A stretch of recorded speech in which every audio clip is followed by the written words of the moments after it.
The communication model is from which all things communication spring. So whether it's interpersonal communication with two people, whether it's a small group, and it's that context, whether it's mass communication, whether it's public speaking, the communication model is the foundation of all of those contexts of communication. So 3 things we're going to talk about in regards to communication model is we're going to learn why it's important to study communication, why you actually have to be in this class per the college or per some program that you're trying to go through. We're learning what's called the communication model, and then later we're going to practice our communication modeling skills with a Z. It doesn't matter if you think that when you're sitting, let's say in a classroom and you're listening to an instructor. Doesn't matter if you're sitting at a party or standing at a party leaning up against a wall and you think you're just being chill. You are still communicating something. The logo on your hat. Look down at your t-shirt right now. What's on your t-shirt? We are always communicating. This is why for so many introverts, it's so difficult to be around people, because doing this and not even realizing we're doing this is exhausting. So that's the whole idea behind one cannot not communicate. Even if you think you're not doing anything, you still are communicating something to somebody. We have one goal as ethical communicators, just one. And that is we are trying to achieve what's called shared meaning.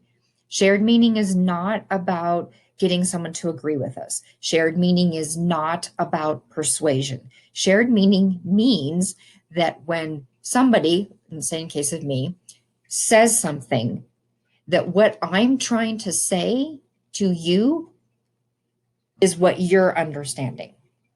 So if I say the word hello and you say chicken, we may not have shared meaning because you didn't understand that when I said hello, that is a greeting, and then my expectation is you're going to respond back with another greeting. So shared meaning is that what we're trying to say, other people or another person is understanding what it is we're trying to say. So for most people not in a communication class, the whole idea of communication is that there's one person going blah, blah, and then there's another person hearing that, and nothing else is happening. That is not what's really taking place. Our brains are so busy that one person says blah, then it goes back to the other person, and then that person says blah, blah back, and the other person says something else, and the other person says something else. So that's a little bit more of a complex communication model than the simple one we just saw. In reality, however, inside of our heads, it looks like this: a bunch of circles, a bunch of arrows, weird little figures. This is not a real communication model. This is just what I threw onto a screen because this is what's inside of our heads. So there's so much happening psychologically when we communicate, when we're saying something, when we're watching a film, when we're listening to our favorite songs. This is real communication.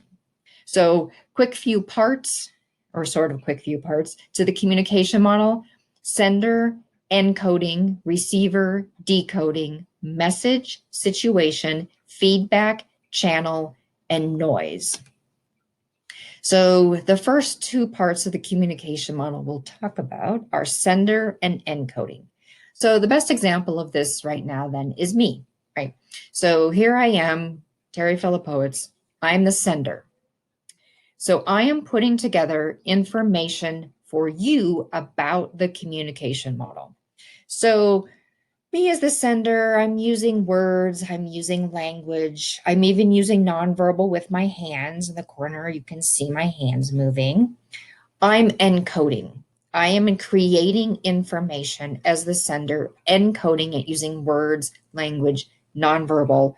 I'm even using kind of a visual aid here, the PowerPoint slides, sending this to you, the receiver. Now, you as the receiver are hearing me, you are reading what's on the screen, you also are seeing my hand gestures, and so you are decoding all of that information that I have put into this for you. I'm creating something as a sender for you, the receiver to decode, what am I sending? A message. So in this case, my message is the communication model. And then other parts of that message are the different parts of the communication model. So the message is what I am sending to you, what I am encoding as the sender, and you are receiving as the receiver and decoding that. So there's two different types of messages that we send.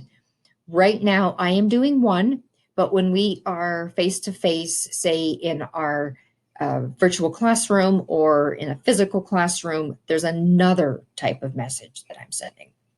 So when we're in that classroom or when we're in that virtual classroom, it's synchronous. The messages are being sent and received simultaneously. There's no gap in time.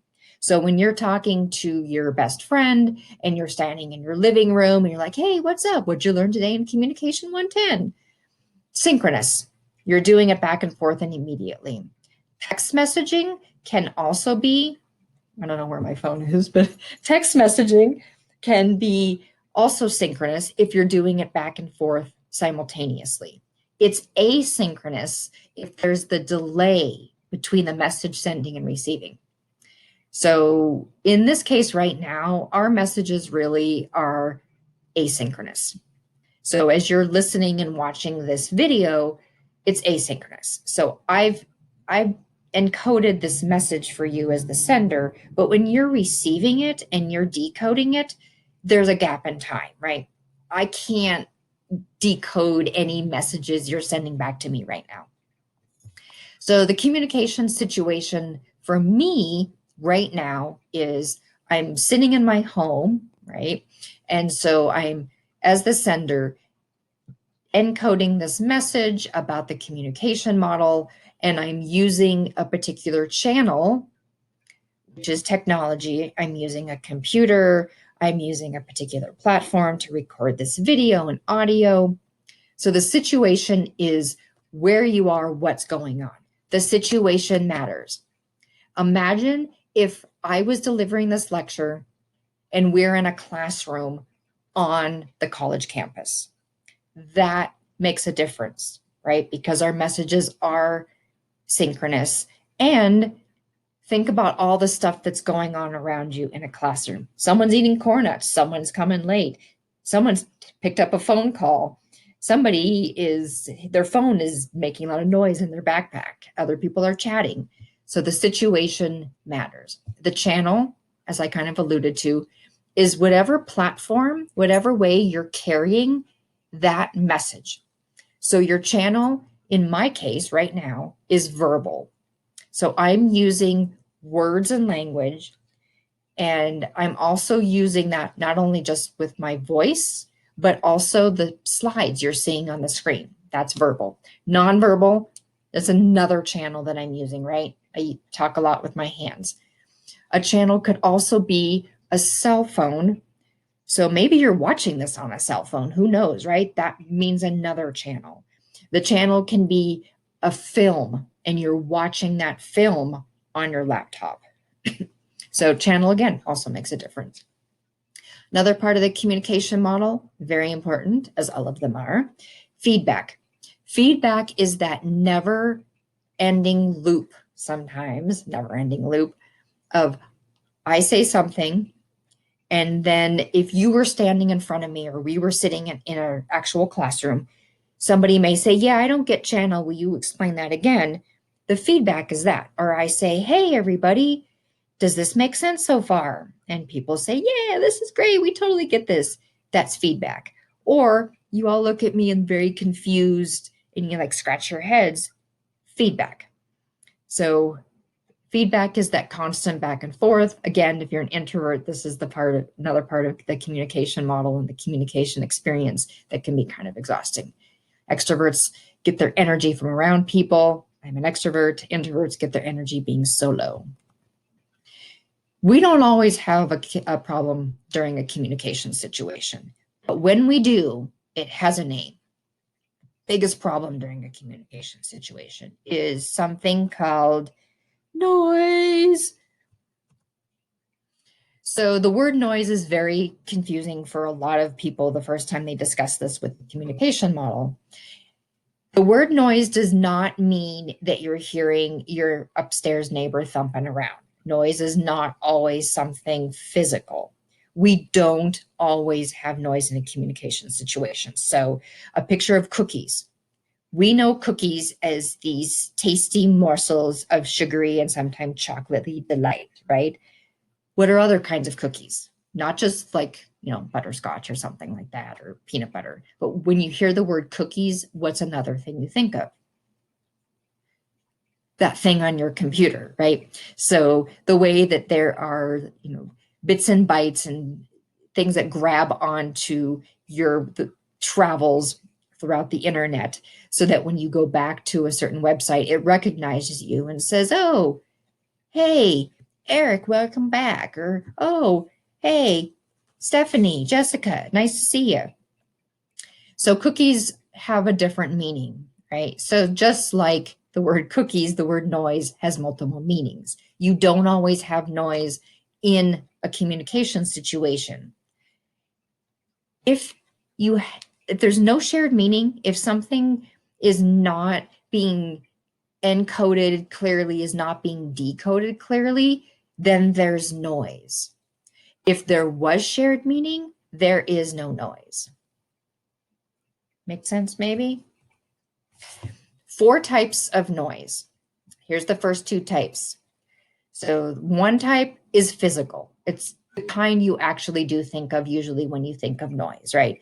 So physical is, I'm talking right now, and then all of a sudden,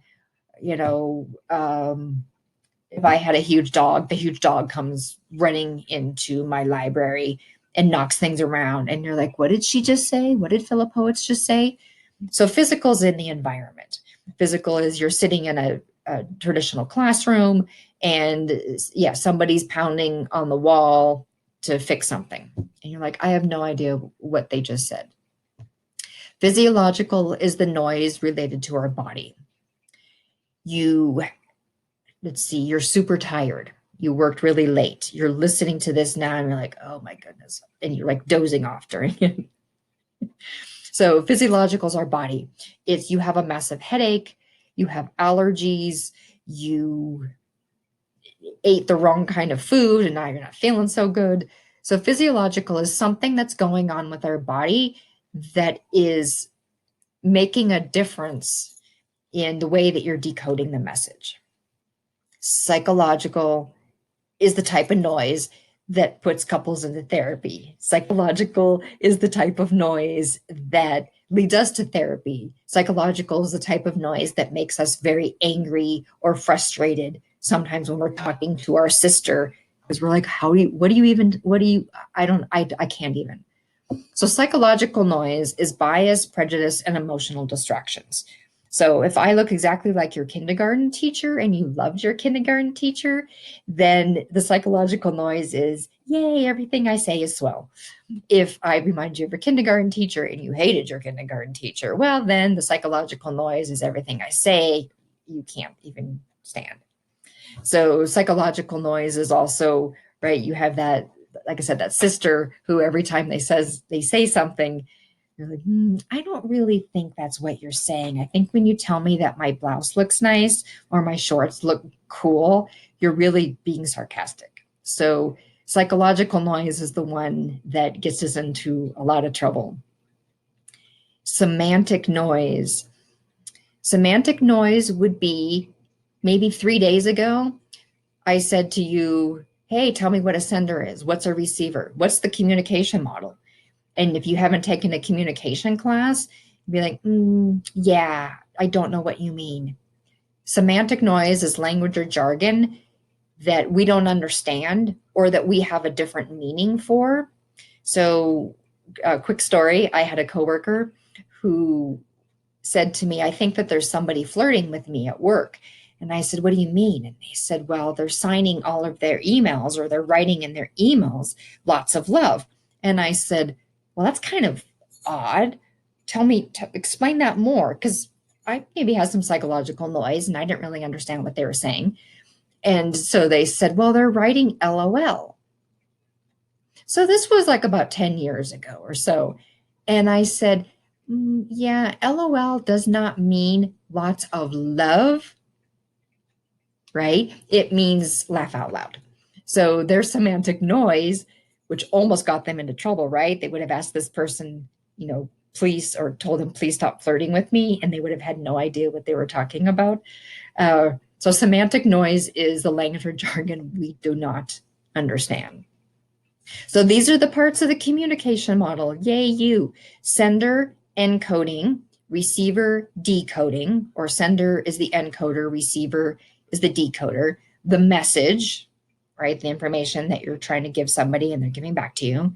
The situation, where you are, what's going on around you. The feedback, the back and forth that goes, sometimes the sender becomes the receiver, sometimes the receiver becomes the sender. Channel, whatever platform you're using, whatever way you are sending that message. So, right, your voice, verbal, nonverbal, text messages on your cell phone, using a computer, a film is the channel. By the way, your channel is always something not human, and your sender and receiver are always something human, by the way. And noise, don't always have it. If you do, you're not achieving shared meaning. But if you're achieving shared meaning, there is no noise.